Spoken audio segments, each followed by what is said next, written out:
آج ہر بندہ یہ سمجھتا ہے کہ نماز روزہ حج زکات کر لیا، نوافل پڑھ لیے، ذکر و اذکار کر لیا، تسبیحاں ہاتھ میں پکڑ لی، اوابین کے نوافل پڑھ لیے، تہجد کی نمازیں پڑھ لی، تو پھر بھی جنت نصیب ہو جائے گی۔ فرمایا یہ تو حقوق اللہ ہے، حقوق اللہ کے ساتھ حقوق العباد بھی تو ہیں۔ بندوں کے حقوق ادا نہیں کیے، معاشرے میں بدامنی کا ذریعہ بنا، لوگوں کے حقوق پہ قبضہ کیا، جھوٹ اور فریب میں زندگی بسر کی، تو وہ جو نمازیں پڑھی ہیں صرف وہ نمازوں سے کامیابی نہیں، وہ تو اپنی جگہ ہے۔ حقوق تو شہید کے بھی معاف ہیں، اس سے بھی پوچھا جائے۔ گویا یہ جو کنسپٹ اور سوچ ہماری ہے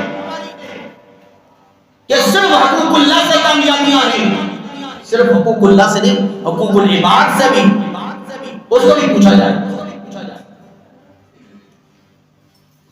دونوں حقوق ادا کیے اور پھر طلب کریں اللہ سے، یہ دعا کریں اللہ یہ جو حقوق میں ادا کی ہے، یہ دونوں حقوق قرآن و سنت کی روشنی میں، اور کوشش کی اس میں خدائی بھی ہوئی، اللہ معاف کر کے آخر میں کامیابی سے ہم کنار کریں۔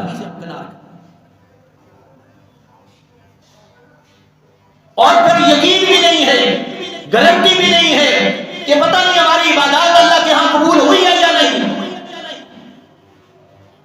جو حقوق ہم نے معاشرے کے اندر حقوق العباد میں ادا کرتے ہوئے جو غلطیاں ہوئی ہیں، پتہ نہیں اللہ کے ہاں وہ قبول ہے یا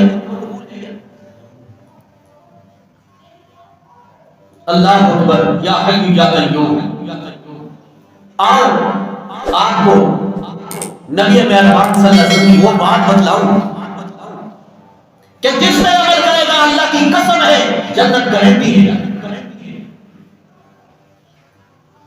دنیا کے اعمال میں گارنٹی نہیں، لیکن جو راستہ رسول اللہ صلی اللہ علیہ وسلم نے بتلایا ہے اللہ کی وحی کے ساتھ، اس میں پکا اور پکا یہ بات ہے کہ آپ جنت میں چلے جائیں۔ ایک صحابی آئے اللہ کے نبی صلی اللہ علیہ وسلم کے پاس، اور بڑا سادہ سادہ ایک صحابی تھا، سچی بات کہنے والے لوگ تھے، دل ان کا صاف تھا، ایمان والے لوگ تھے۔ اور اس نے آ کر رسول اللہ کے نبی صلی اللہ علیہ وسلم سے ایک بات کی، فرمایا انی لا اصوم الا الشہر۔ اے اللہ کے نبی صلی اللہ علیہ وسلم، میں کوئی اور روزہ نہیں رکھتا ہوں سوائے رمضان المبارک کے روزوں کے، فرضی روزے، وَلَا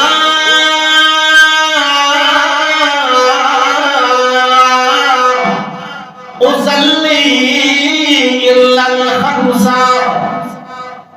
اور 5 وقت کی نماز کے علاوہ کوئی نفلی نماز بھی نہیں پڑھتا ہوں،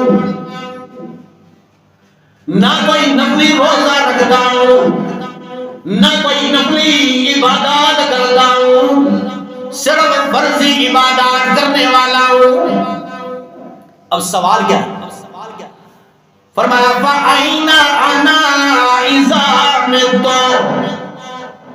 اے اللہ کے نبی صلی اللہ علیہ وسلم، میں کہاں جاؤں گا مرنے کے بعد؟ کتنا سادہ سی بات۔ اے اللہ کے نبی، نہ کوئی لمبی لمبی نمازیں پڑھتا ہوں، نفلی نماز بھی نہیں ہے، نفلی روزہ بھی نہیں ہے، صرف فرضی نماز پڑھتا ہوں، فرضی روزہ رکھتا ہوں۔ اے اللہ کے نبی صلی اللہ علیہ وسلم، میں مر گیا تو میں کہاں جاؤں گا؟ تو اللہ کے نبی صلی اللہ علیہ وسلم نے فرمایا فِي الْجَنَّةِ، جنت میں چلا جائے گا۔ کتنی آسان دین ہے، نفلی نماز پڑھو، نفلی روزے رکھنا، یہ تو درجات کی بلندی ہے. لیکن ایک آدمی فرضی نماز پڑھتا ہے, فرضی ہی روزے رکھتا ہے, فرض حقوق العباد پوری کرتا ہے, حقوق اللہ بھی پوری کرتا ہے, تو جنت کی گارنٹی اللہ کے نبی نے. لیکن وہ صحابی کہنے لگا اے اللہ کے نبی صلی اللہ علیہ وسلم اما یا رسول اللہ, صرف جنت نہیں چاہیے, جنت میں آپ کا ساتھ بھی چاہیے. جنتی صرف نہیں ہے, جنت میں آپ کے ساتھ جانا چاہتا. کتنی عظیم بات ہے, کتنی احسن بات ہے, کتنی محبت سے لبریز بات ہے.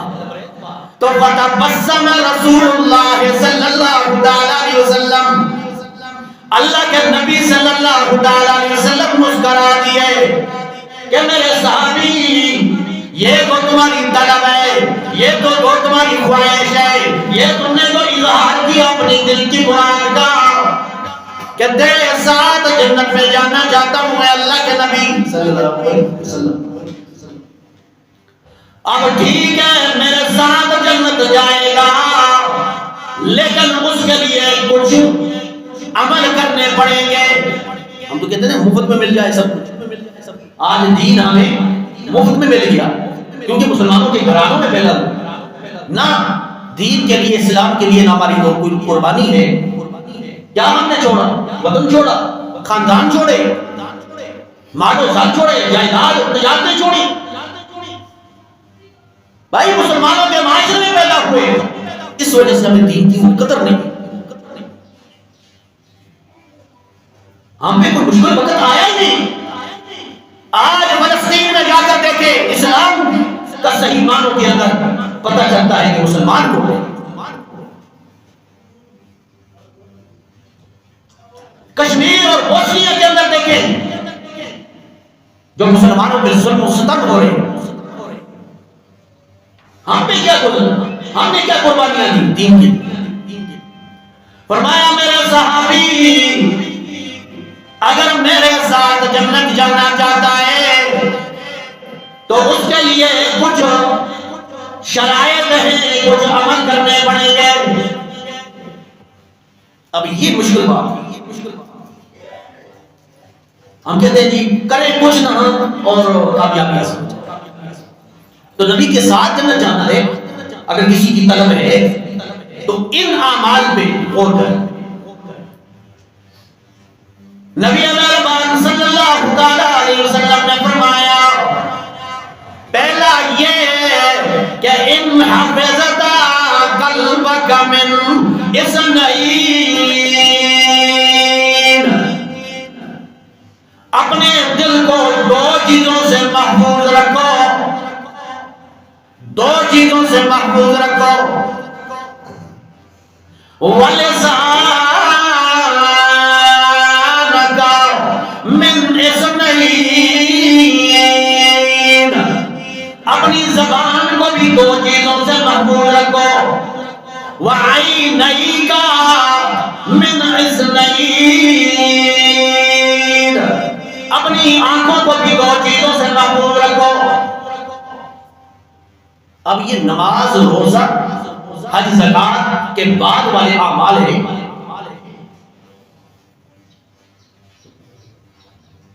جو یہ سمجھتے ہیں کہ صرف یہ کرنے سے کامیابی, فرمایا اس سے تمہارے اعمال کے اندر مزید نکھار آئے.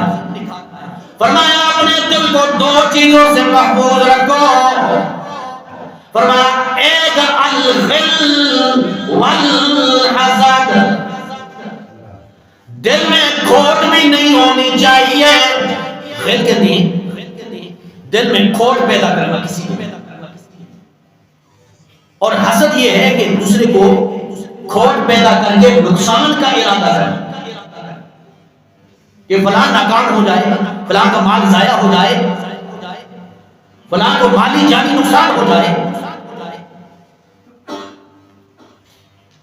فرمایا دل میں کھوٹ بھی نہیں ہونی چاہیے, دل میں کسی کے لیے برا بھی نہیں آنا چاہیے, اور کسی کے لیے حسد کے جذبات بھی نہیں ہونے چاہیے. آج معاشرہ اس سے بڑا پڑا. 10 روپے کا نقصان کر دیا کسی نے تو ہم ساری زندگی اس کے لیے دل میں کھوٹ رکھتے ہیں. حالانکہ نبی مہربان صلی اللہ تعالی علیہ وسلم نے فرمایا لا يدخل الجنة من كان في قلبه من غل. فرمایا وہ آدمی کبھی جنت نہیں جائے گا کہ جس کے دل میں کسی دوسرے مسلمان کے لیے ذرہ برابر بھی کھوٹ ہوگا. جنت کبھی نہیں جائے گا. آج اعمال بھی ہم اچھے کر رہے ہیں, روزہ بھی رکھ رہے ہیں, زکات بھی دی جا رہی ہے, اعمال صالحہ بھی کیے جا رہے ہیں, وہ قبول کیوں نہیں ہو رہے؟ اس میں وہ اثر کیوں نہیں کہ ساتھ ساتھ بغض ہے, اناد ہے, دشمنیاں ہیں. حالانکہ رمضان المبارک کا مہینہ جب گزرتا ہے اور عید کا دن آتا ہے تو عید والے دن ساری مسلمانوں کی جو اعمال صالحہ رمضان میں کی ہیں اس کی برکت سے سارے لوگوں کے مسلمانوں کے گناہوں کو اللہ معاف کر دیتا. لیکن ایک وہ آدمی جو ماں باپ کا نافرمان ہے یا متکبر ہے یا شراب کا عادی ہے یا کسی کے لیے کھوٹ رکھنے والا ہے, اس کی بخشش اس دن بھی نہیں. فرمایا 2 چیزوں سے اپنے دل کو محفوظ رکھو. کتنے چیزوں سے؟ الغل والحسد, ایک کھوٹ سے اور دوسرا حسد سے. حسد فرمایا من شر حاسد اذا حسد. اللہ نے خاص طور پر اپنے نبی کو فرمایا میرے پیغمبر آپ یہ کہیں کہ میں بنا مانتا ہوں حاسدین کے حسد سے. حسد کسے کہتے ہیں؟ کسی کے پاس کوئی نعمت ہے, مال دے گا, اچھا مکان دے گا, اچھا منصب اور عہدہ دے گا, یہ کہے کہ اس سے یہ چیز چھن جائے, مجھے مل جائے, اس کو کہتے ہیں حسد. اپنی زبان میں کہتے ہیں جلنا, اندر سے سڑنا. یہ آپ دیکھیے کوئی اچھی سواری پہ بیٹھا بہت کیڑا کوئی آلات پیسے, یہ تو آرام کی پیسوں بغیر تحقیق ہم پر مار لگا رہے ہیں. کوئی نماز پڑھ رہا ہے ہم کہتے ہیں آج بڑا متقی بنتا ہے, یہ دیکھو جی کل تو یہ عمل کرتا ہے. کوئی سنت پہ عمل کرتا ہے ہم کہتے ہیں آج یہ دیکھو یہ بڑا کوئی مولوی بن گیا, داڑھی اس نے رکھ دی, بڑے مولوی ہے. کسی حال میں ہم دوسرے کو خوش نہیں دیکھنا چاہتے, امن میں نہیں دیکھنا چاہتے, اس کو کہتے ہیں حسد. نبی مہربان صلی اللہ علیہ وسلم نے فرمایا ان الحسد یاکل الحسنات کما تاکل النار الحطب. فرمایا حسد انسان کی نیکیوں کو ایسے کھا جاتا ہے جیسے آگ لکڑی کو کھا جاتی ہے. آگ لکڑی کو کھا جاتی ہے, اس طرح یہ حسد کرنے والا اس کے اعمال کو ایسے یہ حسد کھا جاتا ہے, یعنی اعمال سارے برباد ہیں. غیبت ہے, چغلی ہے, دشمنیاں ہیں, عداوتیں ہیں.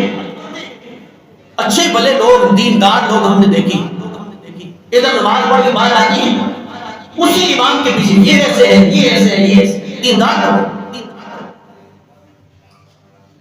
تمہاری نمازیں کدھر گئی, تمہاری عبادات کدھر گئی؟ تو نبی مہربان صلی اللہ علیہ وسلم نے فرمایا اپنے دل کو 2 چیزوں سے محفوظ رکھو گے تو کل کی آمد والے دن میرے ساتھ جنت میں جاؤ گے. ایک الغل والحسد, ایک یہ ہے کہ دل میں کھوٹ نہ آنے پائے دوسرے مسلمان کے لیے, اور دل میں حسد بھی نہ پیدا ہو دوسرے مسلمان کے لیے. ایک روایت ہے نبی مہربان صلی اللہ علیہ وسلم نے وعظ فرمایا, نصیحت فرمائی, صحابہ کرام نے سنی، جب وہ محفل برخاست ہو گئی، صحابہ اٹھ کے جانے لگے، تو اللہ کے نبی صلی اللہ علیہ وسلم نے فرمایا میرے صحابہ، جو قریب صحابہ تھے وہی رہنے والے تھے، فرمایا میرے صحابہ، اگر تم نے جنتی آدمی کو دیکھنا ہے تو ہو گیا ہے جنتی آدمی، ابھی ابھی جبرائیل امین نے بتلایا ہے۔ ایک صحابی تھے، وہ صحابی اٹھ کے دوڑ پڑے اس آدمی کے پیچھے کہ دیکھو تو صحیح کہ اس کے اندر کمال کیا ہے۔ وہ تو نیکیوں میں ایک دوسرے سے آگے بڑھنے کی کوشش کرتے تھے۔ اب وہ صحابی کہیں دور علاقے سے آیا ہوا تھا، یہ صحابی بھی دوڑ پڑا ان کے پیچھے، چلتے چلتے وہ اپنے علاقے میں پہنچا، یہ صحابی بھی اس علاقے میں پہنچ گیا اور اسے کہا کہ حضرت میں آپ کا مہمان ہوں، اب مہمان نواز لو، کہا چلو مہمان نوازی، اس کی گھر میں کچھ اثر ہوگا، اس کے قریب تو دیکھوں گا کہ کون کون سے عمل کرتا ہے کہ اللہ کے نبی صلی اللہ علیہ وسلم نے جنت کی بشارت دی۔ ایک دن، دو دن، تین دن رہے، کوئی خاص عمل دیکھا نہیں، وہی عمل جو یہ کرتے ہم بھی کرتے۔ اب ناکام ہو کر جب جانے لگے تو اس صحابی نے پوچھا جسے جنت کی بشارت نبی نے دی تھی، کہا جی میرے بھائی یہ تو بتاؤ آئے کس وجہ سے تھے اور پھر جا رہے؟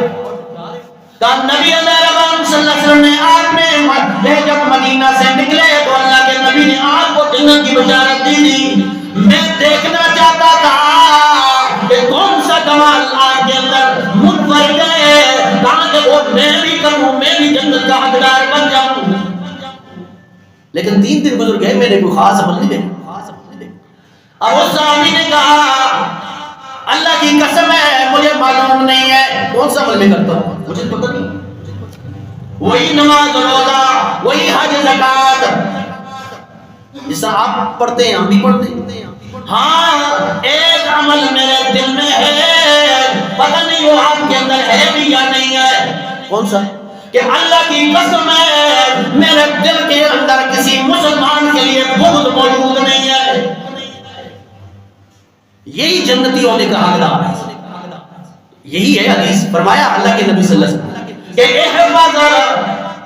احفظ قلبک من اثنین، اپنے دل کو 2 چیزوں سے محفوظ رکھو، ایک الغل والحسد، ایک کسی کے لیے دل میں کھوٹ نہ رکھو، اور دوسرا حسد نہ کرو کسی کے ساتھ، اور دوسرا فرمایا وَلِسَانَكَ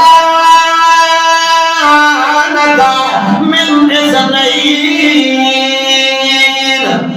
فرمایا اپنی زبان کو 2 چیزوں سے محفوظ رکھو، ایک الکذب والغیبہ، ایک جھوٹ سے اور دوسرا غیبت سے اپنی زبان کو محفوظ رکھو۔ افسوس کے ساتھ کہنا پڑتا ہے ہماری تجارتیں جھوٹ کے بغیر نہیں، ہماری محفلیں غیبت کے بغیر نہیں، محفلیں نہیں جمتی ہیں جب تک ہم کسی کی عیب داری نہ کریں، کسی کے پیچھے باتیں نہ کریں، اور تجارت میں ہمارا سودا نہیں بکتا ہے جب تک ہم جھوٹ نہ بولیں، اور جنت کے حقدار بھی ہم سمجھتے ہیں، ہم نے آپ جنت کے طلبگار بھی ہم کے جنت میں چلے جائیں، اور جھوٹ بھی اور غیبت بھی۔ نبی رحمان صلی اللہ علیہ وسلم نے فرمایا سلاسن، 3 آدمی ایسے ہیں کہ لا یستجاب دعاؤہم، وہ گریہ کرے، زاری کرے، دعائیں کرے، التجائیں کرے، روئے اللہ کے سامنے سجدے میں گر جائیں، 3 ایسے بد نصیب ہے کہ اللہ اس کی دعا کو کبھی قبول نہیں کرتا ہے۔ ایک آکل الربا، سود کھانے والا، اور سود کسی بھی صورت میں ہو، کسی بھی صورت میں ہو، بعض لوگ اس کو انٹرسٹ کہتے ہیں، منافع کہتے ہیں کہ یہ تجارت بھی تو منافع ہے، اس میں ہم نے منافع حاصل کر دیا تو کون سی بری بات ہے؟ تو سود کھانے والا، نبی مہربان صلی اللہ علیہ وسلم نے فرمایا 40 بڑے بڑے گناہ ہیں سود کے 40 گنا. اور سب سے ادنا ترین گناہ کیا ہے؟ کہ اپنی حصہ کی ماں کے ساتھ زنا کرنا ہے. سب سے ادنا گناہ. اور بڑا گناہ کتنا ہو؟ تو سود کرنے والا دعا کرتا رہے اللہ کے آنکھ قبول نہیں. وَمُكْسِرُ الْغِيبَةِ کثرت کے ساتھ غیبتیں کرنے والا اس کی دعا قبول نہیں. اور تیسرا من کان فی قلبہ غل جس کے دل میں غل ہے کینہ ہے دوسرے مسلمان کے لیے او حسد من المسلمین یا مسلمانوں کے لیے حسد کرنے والا ہے ان آدمیوں کی دعا اللہ کے قبول نہیں. جتنا مرضی دعا ہے جب تک کنویں کے اندر سے جانور مرا ہوا نہ نکالو گے تو جتنا مرضی پانی بہاؤ وہ صاف نہیں ہوگا.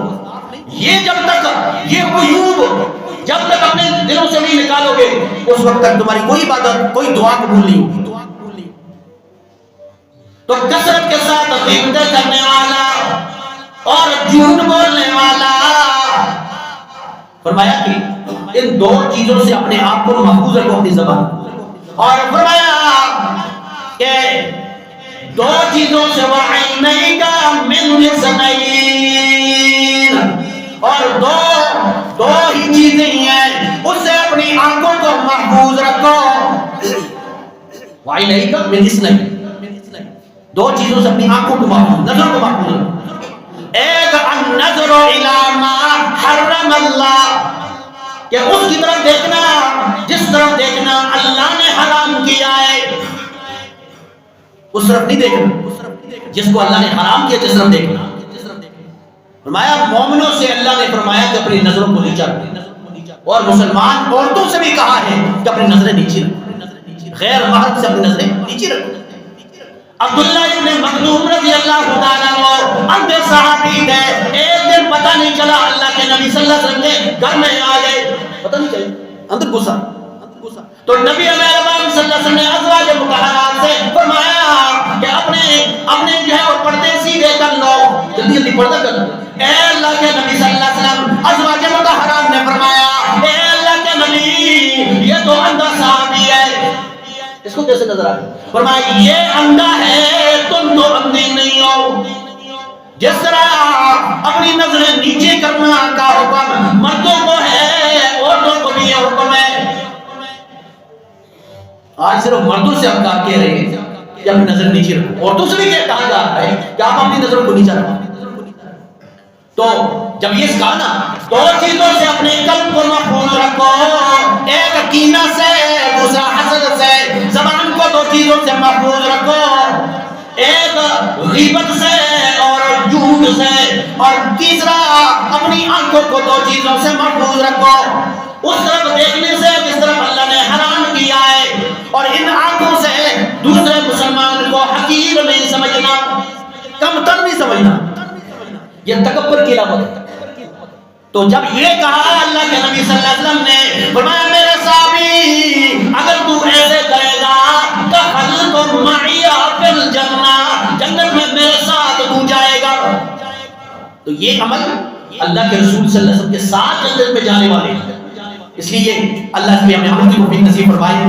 یہ ایک بیان ایک اعلان یہ ہے کہ 7 نومبر بروز ممکن سیرت النبی کانفرنس اختر نواز شادی ہال میں یہ زیر اہتمام جامع تعلیم القرآن للبنات واقع کی طرف سے ام حمزہ ان کی یہ عظیم مبلغہ تشریف لائیں گی. آپ خود بھی جائیں اور اپنی خواتین کو وہاں بھیجیں. اور دوسرا اعلان ہے آپ نے بات یہاں دیکھ لیا ہے فلسطین کے مظلوم بھائیوں کی امداد کے لیے یہ کیمپ یہاں پہ لگایا گیا ہے. آپ جاتے ہوئے ان کے ساتھ دل کھول کر تعاون فرمائیں اور ہماری مسجد کے معاملات بھی آپ کے سامنے آپ حضرات محبت بھی فرماتے ہیں اور اس میں تعاون فرماتے ہیں. جاتے ہوئے ہمارے مسجد کے ساتھ بھی اور ان جو ہے مظلوم مسلمانوں کے امداد کے لیے آپ ان کے ساتھ بھی تعاون فرمائیں. اللہ ہمارا بیٹھنا سننا سنانا اپنے بارگاہ کو منظور فرمائے. وآخر دعوانا الحمدللہ.